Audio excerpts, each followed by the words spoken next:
위기의 길에서 만나는 하나님이라는 제목으로 말씀 함께 나누겠습니다. 갑자기 이제 배경이 창세기 28장으로 갑자기 왔기 때문에 야곱이 지금 형을 속이고 형과 아버지를 속이고 장자의 축복을 강탈해낸 이후입니다. 그리고 나서 에서가 이제 분노가 치밀어 올라서 내가 동생을 죽일 것이다, 이 이야기를 듣고 아버지와 어머니가 이 야곱을 도망가라고 이제 시키죠. 그래서 멀리 도망자의 길에 오르는 그런 장면이 오늘 본문의 말씀입니다. 장자의 축복을 가로챘어요. 정말 자기는 억울하게 아깝게 쌍둥이인데 둘째로 태어났기 때문에 야곱이라는 이름 자체가 발 뒤꿈치를 붙잡은 자, 이런 뜻이니까 정말로 아슬아슬하고 억울하게 둘째로 태어난 자, 이런 뜻입니다. 그러니까 장자가 될 수 없는 육체적 한계를 가진 자, 게다가 실제로 형 에서는 들 사람이고 사냥을 잘하는 사람이고 무엇이든지 자신만만한 사람이라면 야곱은 왜소하고 내용적이고 내성적이고 뭔가 할 때마다 자신감이 부족한 그런 사람입니다. 그런데 여차저차하여 형의 장자권을 이제 거짓말로 속여 강탈해 내게 되죠. 그런데 그 축복을 받으면 자기가 승자가 될 줄 알았는데 저주받은 도망자가 되어서 지금 도망자의 길에 올랐다는 것입니다. 근데 오늘 이 야곱의 행동들을 우리가 이해하기 위해서는 지금 야곱이 어떤 상태인가를 분명히 좀 잘 알 필요가 있는데, 형의 장자의 축복권은 강탈하였으나 뜻하지 않게 이제 도망자의 길에 올랐다는 것이죠. 오늘 말씀은 10절에 그 길을 브엘세바에서 하란까지라고 기록하고 있는데 물리적인 거리로, 직선 거리로 약 720km 정도 됩니다. 서울 부산 거리보다 훨씬 더 먼 거리죠. 서울 오사카 정도 될까요? 그러니까 근데 그것이 직선 거리이기 때문에 이 브엘세바에서 산길을 통하여서 산맥을 넘고 강을 통과하고 여러 광야의 구불구불한 길을 다 거치면 좋게 한 1000km는 되는 길을 걸어야 그곳에 도달할 수 있다는 것입니다. 그런데 너무 황급하게 도망의 길에 오르다 보니까 마치 애굽을 탈출한 출애굽 백성처럼 급하게 행구를 꾸며서 지금 그 길에 오르다 보니 이 야곱이 가지고 갈 수 있는 정보가 현격히 부족한 겁니다. 이 세 가지 정보를 가지고 출발했을 것이다, 저는 생각이 드는데, 북쪽으로 가라. 하란이 저 북쪽이기 때문에 북쪽으로 가라 라고 하는 정보를 어머니로부터 들었을 것이고, 사실 아버지 이삭도 가본 적이 없는 곳입니다. 그러니까 할아버지의 종이 가서 어머니를 데려오잖아요. 그러니까 실제로 아버지도 한 번도 가본 적이 없는 땅이고, 어머니는 이제 시집 오기 전까지 그곳에서 살던 땅이죠. 북쪽으로 가라, 이 이야기하고, 두 번째는 아마 이제 리브가가 이제 내려올 때의 거리, 시간적인 거리, 또 물리적인 거리를 아마 짐작해서 말해줬을 겁니다. 군인이 군장을 메고 1시간을 바삐 걸으면 한 3-4km를 걷습니다. 4km 정도로 산정을 하는데 아마 야곱도 등짐을 지고 군인처럼 군장을 메고 걸었겠죠. 그러니까 한 3.5-4km씩을 하루에 10시간씩 걷는다고 하면 20일에서 25일 구불구불하고 산길을 넘는다면 한 달 정도를 갈 것입니다. 그러니까 북쪽으로 가되 한 달 정도를 미친 듯이 걸어가면 그곳에 라반이라고 하는 이름을 가진 남자를 찾아라. 이게 야곱이 가지고 출발하게 된 모든 정보의 내용입니다. 사실은 어느 쪽으로 가야 돼? 사실은 약간 북동쪽인데 그 북동쪽을 어떻게 가늠하면서 갔겠어요? 가다 보면 방향도 잃고 또 여러 가지 어려움에 처하게 될 텐데, 야곱이 이 세 가지 정보를 가지고 지금 먼 길을 출발했다라고 하는 것입니다. 여러분, 야곱이 살아서 외삼촌 라반을 만날 확률이 높겠어요? 아니면은 강도를 만나거나 탈진해서 죽을 확률이 높겠어요? 죽을 확률이 거의 한 99배 정도는 높을 것 같습니다. 그러니까 별일 없으면 가다가 강도를 만나거나 딱 죽기 십상인 것이 지금 야곱이 떠난 여행이라는 것이죠. 그런데 이 야곱에게 그 첫날 밤에 아주 중요한 일이 벌어지게 됩니다. 그것이 오늘 28장에서 다루고 있는 내용입니다. 야곱은 아마 이런 상황에 빠지지 않았을까 싶습니까? 나는 누구이며 여기는 어디인가? 나는 지금 어디를 향해서 가고 내가 지금 잠들기 위해서 돌베개를 베고 누운 이곳은 어디인가? 내 인생은 앞으로 어떻게 될 것인가? 내가 이런 것을 얻고자 형을 속이고 아버지를 속이고 장자의 권한을 내가 빼앗으려 했던가? 아마 야곱은 심각한 인생의 어두운 밤을 맞이하게 됩니다. 오늘 본문도 야곱이 걷다가 그저 밤을 맞이하게 되었다 이렇게 묘사하고 있지만 실제 물리적인 밤임과 동시에 우리 인생의 어두운 밤, 우리 영혼의 밤을 야곱이 맞이하게 된 것이죠. 우리 인생에서 만나게 되는 어두운 밤은 적어도 이 세 가지 정도의 의미를 지닙니다. 아무런 대비책이 없는 무방비 상태에 빠지게 된다는 것을 의미하죠. 하나님께서 우리 인간을 창조하시고 인간뿐 아니라 이 피조 세계를 창조하시고 그 유한한 존재들에게 유한함을 잊지 말라고 주신 선물들이 있습니다. 그게 바로 우리가 밥을 먹어야 된다는 것이죠. 한 달에 한 번 우리 공동체 식사가 있는 오늘 점심 여러분 이런 생각을 하시며 식사를 한번 해보시는 것도 좋을 것 같습니다. 왜 우리는 밥을 먹어야 되는가? 우리가 유한하다고 하는 가장 결정적인 증거입니다. 외부로부터 음식물을 넣지 않으면 수분을 공급받지 못하면 우리는 생명을 연장할 수 있는 길이 없습니다. 황제의 아들이든 노비의 자식이든 먹어야 살 수 있습니다. 여러분 하루 세 끼 드시면서 우리가 하나님 앞에 유한한 존재로 창조받았음을 여러분 기억하시고 잊지 않으셨으면 좋겠습니다. 또 한 가지 중요한 두 번째 우리 유한성의 특징은 잠을 자야 된다는 것입니다. 사람이 아무리 건강한 사람도 하루 이틀 사흘을 넘겨 잠을 자지 않으면 건강을 유지할 수가 없습니다. 계속 잠을 자면서 피로를 회복하고 에너지를 채워놔야 그 다음날 또 살아날 수 있다는 것이죠. 그런데 지금 이 무방비 상태의 야곱은 아무데나 지금 자리를 펴고 돌베개를 베고 지금 잠이 들었다는 것이죠. 자신을 방어할 수 있는 아무 수단도 대비하지 않은 채 들짐승의 공격과 여러 강도떼의 위협 앞에 아무런 방비책이 없는 채로 지금 잠자리에 들었다는 것입니다. 야곱이 처한 영혼의 어두운 밤에 정말 본질적인 의미가 여기 있습니다. 우리 인생도 이러한 위협에 빠져들 때가 있죠. 뜻하지 않게 예정되지 않은 시간에 질병이 찾아오기도 하고 아무리 방어하고 대비하려고 해도 그것을 뛰어넘는 심각한 위협 가운데 처할 수도 있다는 것이죠. 지난주에 우리 중부지방에 많은 비가 내려가지고 정말 말할 수 없는 큰 슬픔, 정말 수해를 당해 지하차도에서 수많은 생명이 목숨을 잃었습니다. 여러분 그런 일이 있을 줄 알았다면 그 근처에라도 갔겠습니까? 자동차를 몰고 그 터널 안에 들어갔겠습니까? 전혀 예상하지 못한 일이 삽시간에 벌어지는 것이죠.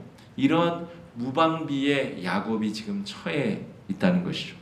두 번째는 의지할 곳이 없다는 것인데 야곱은 아버지를 속일 때 형을 속일 때 어머니의 절대적 도움을 받게 됩니다.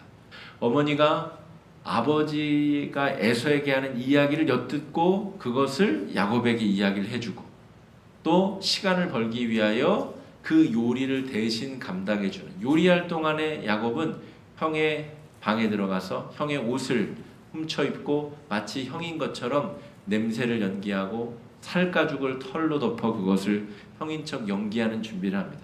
그래서 아버지가 야, 너 어떻게 이렇게 빨리 고기를 잡아서 요리를 해왔느냐 이야기를 할 정도로 어머니가 돕지 않았다면 야곱은 지금 이러한 일을 벌일 수 없었다는 것입니다. 그런데 그 생명줄 같은 어머니의 도움이 이 광야길 한복판에는 전혀 없다는 것입니다. 내가 믿고 의지하고 붙잡을 만한 것이 하나도 없어져 버린 상태가 바로 우리 인생의 어두운 밤이 가지는 본질적인 의미입니다. 여러분 아무리 잘나고 돈이 많아도 결국 언젠가는 죽음을 맞이하게 된다는 것. 아무리 의지하고 우리가 따를 만한 것들을 주변에 많이 둔다고 한들 그 죽음의 길에 천국으로 지옥으로 가는 그 길에는 혼자 외로이 그 길을 걸어갈 수밖에 없다는 것을 우리가 너무나 자주 잊어버리는 것 같습니다. 세 번째는 야곱의 특장점인 이 빠른 두뇌 회전과 이 간사한 혀로 거짓말하는 것을 행할 수 없다는 것이죠. 짐승이 와서 나를 지금 물어 뜯을 때 짐승을 거짓말로 속일 겁니까? 강도가 나의 재산을, 내 등짐을 훔쳐가고 내 신체를 유린할 때 그들을 거짓말로 물리칠 수 없다는 것이죠.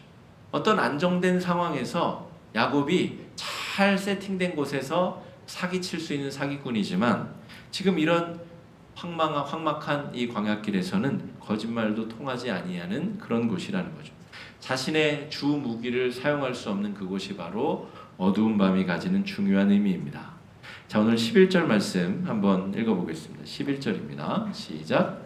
한 곳에 이르러는 해가 진지라. 그곳에 한 돌을 가져다가 베개로 삼고 거기 누워 자더니. 그러니까 지금 이 상황에서 맹수가 와서 지금 야곱을 물어 뜯어 죽여도 아무것도 이상하지 않은 상황입니다. 그렇게 정말 위기를 돌파하고 형의 장자권을 훔쳤는데 아주 한순간에 그것을 잃어버려도 전혀 이상하지 않은 상황이 펼쳐지고 있다는 것이죠. 그런데 그 밤에 야곱이 꿈을 꿉니다. 12절 말씀 읽어보겠습니다. 12절 말씀 한번 읽어보겠습니다. 시작. 꿈에 본즉 사닥다리가 땅 위에 서 있는데 그 꼭대기가 하늘에 닿았고 또 본즉 하나님의 사자들이 그 위에서 오르락 내리락 하고. 여러분 우리가 현대인들이 사용하는 그 사다리를 상상하면 안 되고요. 잉카 제국이나 저 남아메리카의 그 마야 문명 이런 데서 쌓았었던 그런 제단을 상징하면 됩니다.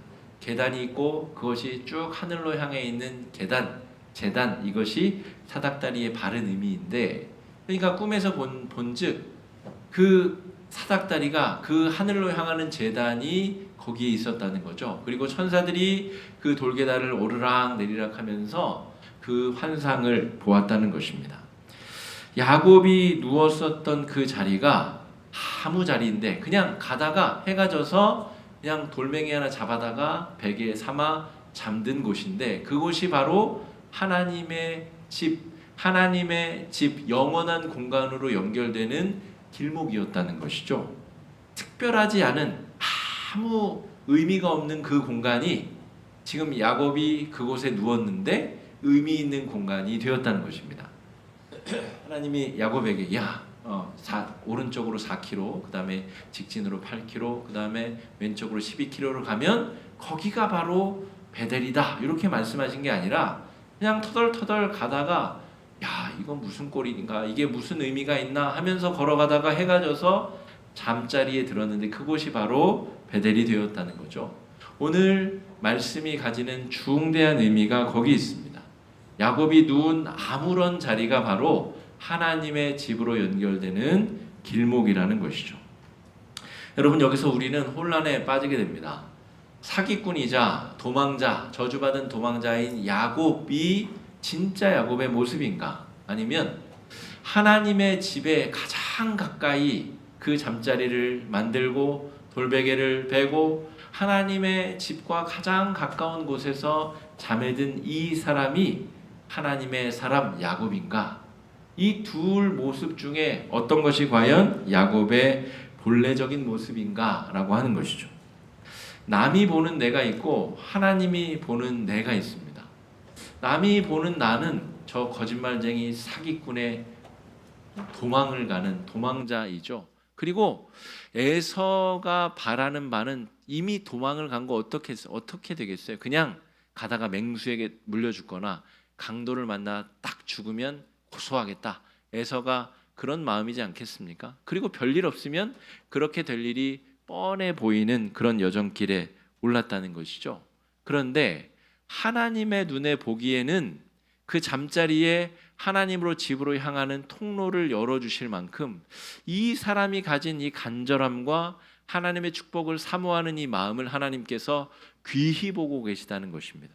지금 야곱은 혼자 있죠. 혼자 있기 때문에 이미 자신이 도망 온 자신의 아버지 집에서 자신은 사기꾼의 아주 사악한 거짓말쟁이에 도망가 버린 용기도 없는 도망자일 뿐이지만, 지금 야곱, 하나님께서 만나주시는 이 야곱은 혼자 경험하는 은혜이지만 하나님께서 나를 어떻게 대해주고 계시는가, 나를 무엇이라고 평가하시는가, 지금 야곱은 새로운 경험에 눈을 뜨고 있다는 것입니다.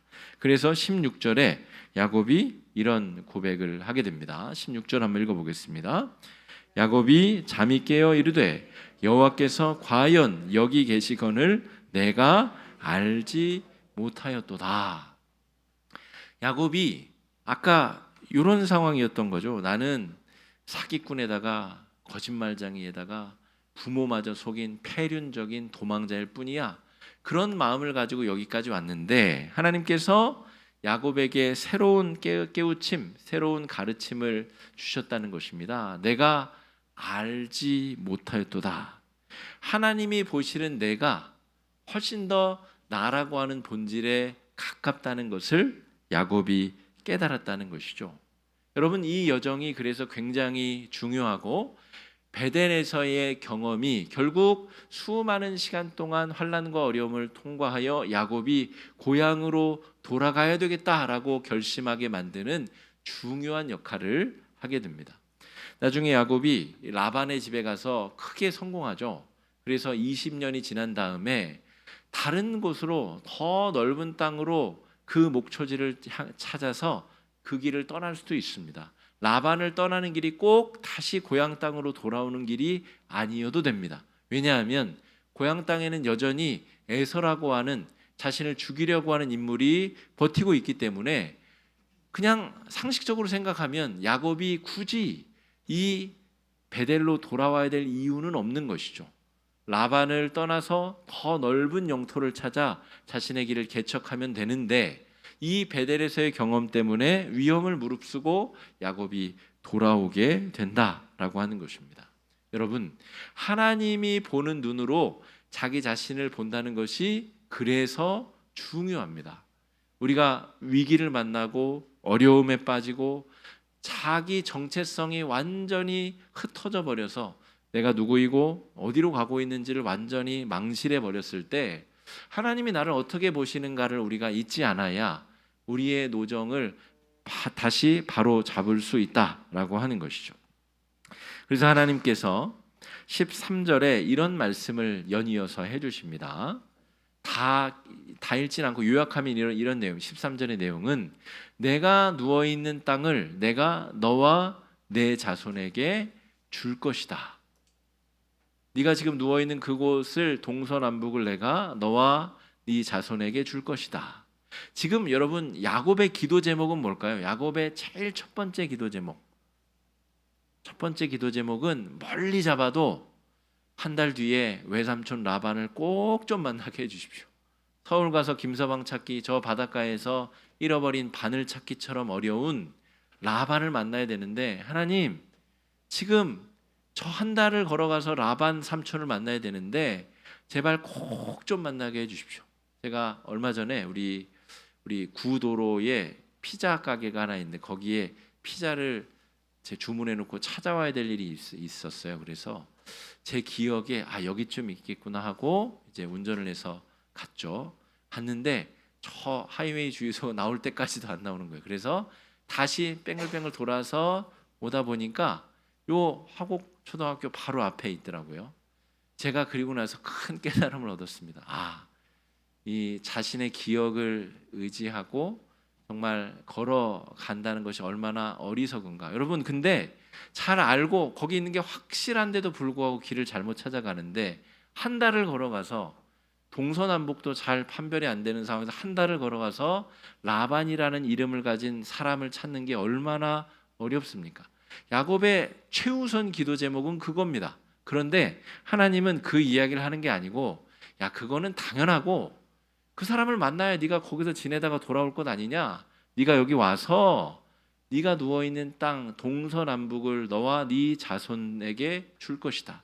여기 어떤 문맥적 함의가 있죠? 너는 거기서 결혼을 하게 될 것이고 많은 자녀들을 낳게 될 것이고 그래야 자손에게 이 땅을 나눠줄 것 아니에요. 그러니까 하나님의 약속은 이미 구하지 아니한 그 나중의 것, 그 미래의 것까지 이미 포함하여 야곱에게 이야기하고 계신데 야곱은 이 본래적인 의미를 과연 깨달았을까? 뒤쪽에 야곱의 행동을 보면 깨달았는지 못 깨달았는지 우리가 알 수 있습니다. 여러분, 우리가 하나님 앞에 너무 근시안적인 것을 가지고 기도할 때가 있습니다. 당장 이거 하나님 이렇게 해주셔야 됩니다. 이거 안 해주시면 저 큰일 납니다. 근데 하나님의 약속은 이미 저 나중 저 뒤에 있는데 우리가 너무 근시안적으로 기도하고 간구하고 있는 것은 아닌가 또 생각해 볼 필요가 있습니다. 14절은 이런 내용이 기록되어 있습니다. 내 자손이 동서남북으로 퍼져나갈 것이며 내 자손으로 만민이 복을 받게 될 것이다. 야곱이 이것 때문에 형을 속이고 아버지를 속인 것 아닙니까?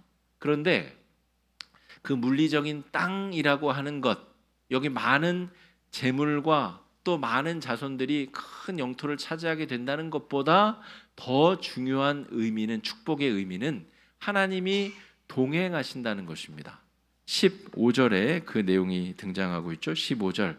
여기 13절, 14절에서의 이 물리적인 축복에 정신이 홀딱 뺏겨도 안 됩니다, 여러분. 이게 중요한 게 아니라 이렇게 되기 위해서 선행 조건은 15절, 내가 어디로 가든지 너를 지키며 너를 이끌어 이 땅으로 돌아오게 할 것이다. 이 약속이 정말 중요한 약속이죠. 하나님께서 물리적인 재물을 뺏어가실 수도 있고 나중에 야곱이 경험하게 될 것은 외삼촌 라반이 더 심각한 사기꾼이거든요. 그래서 야곱을 계속 계약 내역을 속이고 거짓말을 쳐서 재물을 빼앗아가고 그런 것들에 연연해 하지 말고 내가 너를 돌아오게 하여 이 모든 땅을 너에게 주게 될 것인데 그때까지 너는 소망을 잃지 말고 내가 너와 함께 한다는 사실을 잊지 말아라 라고 약속해 주고 계시다는 거죠. 더 놀라운 것은 야곱의 놀라운 점은 이 상황을 단순한 객꿈으로 여기지 않고 반드시 기억하고 기념해야 될 약속으로 여기고 있다는 것입니다. 형 에서 같으면 아마 그냥 툴툴 털고 일어나가지고 갈 길이 먼데 빨리 가야 되겠다 이렇게 하고 아마 행장을 꾸려서 다시 길을 떠났을 가능성이 높습니다. 그냥 객꿈이라 생각하고 실제로 본 게 아니라 꿈의 환상으로 본 거기 때문에 이것을 단순하고 가볍게 여길 것이냐 아니면 중요한 하나님의 계시의 말씀으로 여길 것이냐, 야곱은 후자를 선택했다는 것이죠. 이것이 정말 나를 향한 하나님의 계획이고 내가 생명을 걸고 거짓말을 해서라도 이 장자권을 획득한 것이 백해무익한 일이 아니었구나라는 것을 야곱이 깨닫게 된다는 것입니다. 그래서 야곱이 무슨 행동을 하는지 아십니까? 베고 누웠었던 그 돌이 뭐 큰 바위가 아니었을 거예요. 그죠? 작은 돌을 가져다가 베고 누웠겠죠. 그 돌을 기초석으로 삼고 아마 더 큰 돌들을 쌓아서 돌무더기를 쌓았거나 아니면 그 돌을 기념으로 자신의 여행에 꼭 필요한 기름을 그 위에 붓습니다. 기름이라고 하는 것은 지금 현대인들이 상상하는 기름이 아니라 고대인들에게 기름은 상처가 나면 치료제로 발라서 조금씩 써야 되는 치료제이고 또 위급한 상황에 돈으로 팔아가지고 내 생명과 양식을 공급해야 될 비상금이고 강도를 만났을 때 그것을 주고서 내 생명을 보존해야 될 아주 귀중한 생명줄과 같은 것입니다. 그런데 그 기름을 지금 돌 위에 부었다는 것이죠. 야곱에게 있어서는 하나님의 약속에 나의 전 존재를 걸겠다는 것을 말합니다. 안 걸면 어떡할 거예요? 안 걸면 저처럼 피자집 하나도 못 찾아가지고 이리저리 방황하는 게 사람인데 안 걸면 어떡할 거예요? 안 걸면 1000km 떨어진 곳에서 라반이라는 이름을 가진 사람을 만날이라는 확신이 있습니까? 그 기름병 붙들고 정말 조심조심히 한 달을 걸어가면 그곳에 라반이 기다리고 있답니까? 무슨 약속을 가지고 무슨 확신을 가지고 야곱이 그 길을 걸었겠느냐? 야곱은 중요할 때 자신의 모든 것을 다 걸 수 있는 그런 용기가 있는 사람이었다라고 하는 것이죠. 여러분, 외롭고 위태로운 상황에서 자신을 하나님의 눈으로 바라볼 수 있는 사람이 영의 눈이 뜨인 사람이고, 자신의 위기의 상황에서 또 새로운 길을 모색할 수 있는 그런 사람입니다.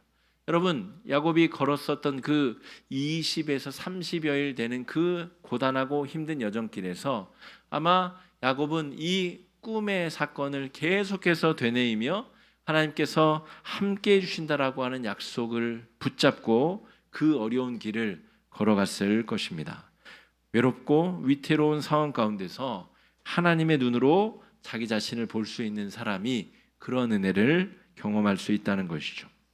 여러분, 우리는 각기 다른 경험들을 가지고 살아가기 때문에 여기서 외롭고 위태로운 상황이라는 것을 함부로 정의하기가 어렵습니다. 갑작스레 암을 판정받기도 하고, 갑작스럽게 신체의 일부가 또 없어지기도 하고, 실제로 자신의 사랑하는 가족을 먼저 하나님 품에 떠나보내야 되기도 하고, 끊임없이 어떤 도전에서 실패와 낙심을 경험해야 되기도 합니다. 그러므로 여기서 외롭고 위태로운 상황이다라고 하는 것은 야곱이 천리길을 걸어서 1000km를 걸어서 외삼촌 라반을 향해 나아가는 그 길처럼 우리 인생에 찾아오는 외롭고 위태로운 상황에서 야곱을 통해 보는 하나님의 눈으로 자기 자신을 볼 수 있어야 됩니다. 여러분, 하나님의 눈으로 어떻게 자기 자신을 봅니까? 그러기 위해서 반드시 하나님의 말씀 묵상이 필요한 것이죠. 매일매일 하나님의 말씀으로 하루를 열어야 되는 이유가 거기에 있습니다. 여기에 하나님이 나를 어떻게 보시는지가 분명하고 명백하게 써 있기 때문에 이 하나님의 마음에 계속 우리의 시선을 노출시키지 않으면 우리는 또 결국에는 사람들이 나를 보는 눈으로 저 사기꾼, 저 도망자, 저 저주받은 자라는 시선 속으로 다시금 돌아가게 된다는 것입니다. 하나님의 말씀에 자신을 온전히 내어드리고 그 말씀을 통해서 자기 자신을 살펴볼 수 있는 사람이 위기와 위태의 상황에서 하나님의 눈으로 자신을 볼 수 있는 사람입니다.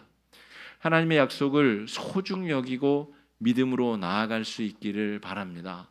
여러분이 가진 것이 어떠한 기름인지 모르겠는데 그 기름을 하나님께 다 걸 수 있는 사람이 그 기름을 가지고 자기 스스로 그 길을 개척하려고 하는 사람보다 훨씬 더 지혜롭다는 사실을 여러분 깨달아야 됩니다. 결국 720km를 걸어가서 야곱에게 무슨 일이 벌어지는지 아십니까? 우물가에서 라반의 딸, 둘째 딸, 자신이 사랑하게 될 그 여인을 그 우물가에서 야곱이 만나게 됩니다. 너무너무 놀라운 얘기 아닙니까? 어떻게 720km를 걸어가서 하필 그 시간 그 장소에 나와 결혼할 그 여인을 그 장소에서 만나게 됩니까? 여러분, 이것이 우리가 인생길에서 계속 고백하게 되는 간증거리요, 은혜의 거리고 또 삶의 내용입니다. 오늘 이종실 선교사님 주어진 시간에 짧게 인사 말씀을 하셨지만 그 오랜 시간 동안 외국 타지에서 복음을 전하시면서 숱하게 많은 이런 경험들을 하셨겠죠. 또 그런 경험들을 우리 공동체와 또 나누기를 원하실 텐데, 여러분, 우리 모두 이러한 경험들을 차곡차곡 쌓아두고 끊임없이 이러한 경험들을 토대로 미래를 설계하고 준비해야 될 하나님의 사람들입니다. 위기와 혼동의 세상 속에서 하나님의 눈으로 자기 자신을 잘 바라볼 수 있는 그런 은혜의 한 주가 되시기를, 하나님의 권능의 역사로 언제 어디서 우리가 무엇을 하든 하나님께서 우리와 동행해 주심을 믿고 나아가는 그런 믿음의 한 주가 되시기를 주의 이름으로 축복합니다. 이 시간에 말씀 의지해서 함께 기도하겠습니다. 기도하실 때 주님, 우리가 바로 도망자의 길에 오른 야곱과 같은 자입니다. 정말 무방비 상태로 내가 연약한 상태로 죽음의 길을 향해서 터덜터덜 걷고 있는 이 사람에게 주님 찾아오셔서 말씀해 주시고 권면해 주시고 복과 은혜로 채워달라고 이 시간에 우리의 그 상하고 상처난 마음 위에 주님의 확실한 약속의 말씀을 허락해 달라고 함께 기도하며 나아가겠습니다. 기도하겠습니다.